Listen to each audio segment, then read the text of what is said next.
Okay, let's unpack this. I actually remember as a kid, driving from my small village in Bihar to Patna. The roads were just so rough. I'd often think, honestly, will this region ever really shine? It felt sort of stuck. But our deep dive today, looking at the sources we've gathered, it paints a really fascinating picture. A present and future that, well, it challenges those old ideas. Yeah, what's truly fascinating, I think, is just how quickly the landscape has shifted. It's quite remarkable. We're talking significant progress. Infrastructure, sure, but also top-tier institutions. Like what specifically? Well, look at AMI's Patna, for instance, a premier medical institute, Hmm. or IIT Patna. Our sources really highlight these aren't just, buildings. They're becoming hubs of aspiration. Hmm. And the international airport in Bodh Gaya, that really gives you a sense of pride, doesn't it? You feel that tangible change happening. That definitely paints a picture of, let's say, top-down investment, big projects. Yeah. But how do these connect to, well, individual lives? The stories we saw in the sources, I'm thinking of that one about Ram Bihari, your neighbor, who worked at a brick kiln maybe 10 years back. Ah, yes. And now, apparently, he's putting his son through Nalanda University because of these new opportunities. How do those kinds of individual stories, how do they feed into the bigger shifts? Precisely. That story is such a powerful illustration, isn't it? The sources show this shift isn't just about, pouring concrete for new buildings. It's also about targeted policies Yeah. and evolving norms in society. Okay, like what kind of policies? Well, take girls' education. Our research shows areas where maybe before daughters wouldn't even be sent to school past 10th grade.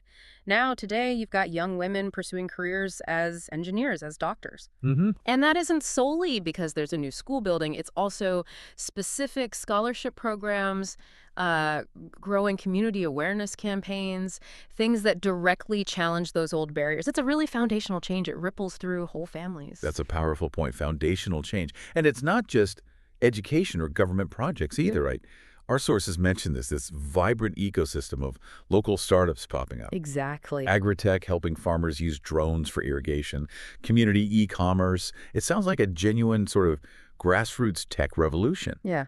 But what about the challenges? You mentioned funding, market access. Are those hurdles being cleared as fast as the roads are being built? Yeah. It's a crucial question. And look, the sources don't paint a perfect picture there. Funding, market access, they're definitely ongoing battles, no doubt. But the momentum is undeniable. Bihar is going digital fast. We're seeing online services become widely accessible. And these common service centers, the CSCs, they're basically digital hubs, packing government, private services right into rural areas. There are even local e-libraries now, providing digital access to books, learning resources, bridging that information gap. So the digital side is really accelerating. It is. And roads are being widened. Pretty much every village has electricity now. All these digital initiatives, they empower entrepreneurs, individuals. They create new economic pathways. It's all connected. Pretty striking seeing that level of change described. But, okay, the sources also touch on the persistent challenges, migration, unemployment, corruption. Those haven't vanished, right? No, absolutely not. So how do those factor into this story of progress? What did the sources suggest about tackling them? You're right to bring those up. They are real, present challenges, and the sources acknowledge them. They aren't fully resolved, not by a long shot. But the material indicates they are being confronted. There's a multi-pronged approach to skill development programs, more transparency and governance initiatives. So it's a work in progress on those fronts. Definitely.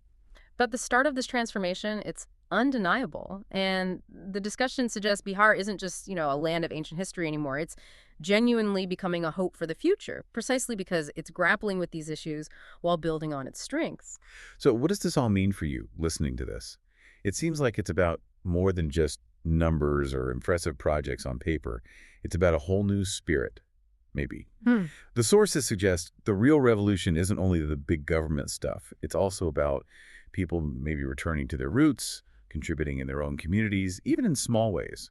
A renewed belief in what's possible locally. Indeed. And that's really the core of it. The path forward for Bihar, or really any region shifting like this, it has to be sustained. Sustained by education, by self-respect, by sheer dedication. It's embracing that idea. We are Bihar. We are changed. This whole transformation really encourages us to think about the potential that gets unleashed when a collective vision embraces knowledge, embraces self-belief. And it raises that important question, doesn't it? If we connect this to the bigger picture, How much power do individual efforts and collective efforts truly have in shaping a region's destiny, especially when guided by education and that self-belief? It suggests change isn't just top-down, it's also a really powerful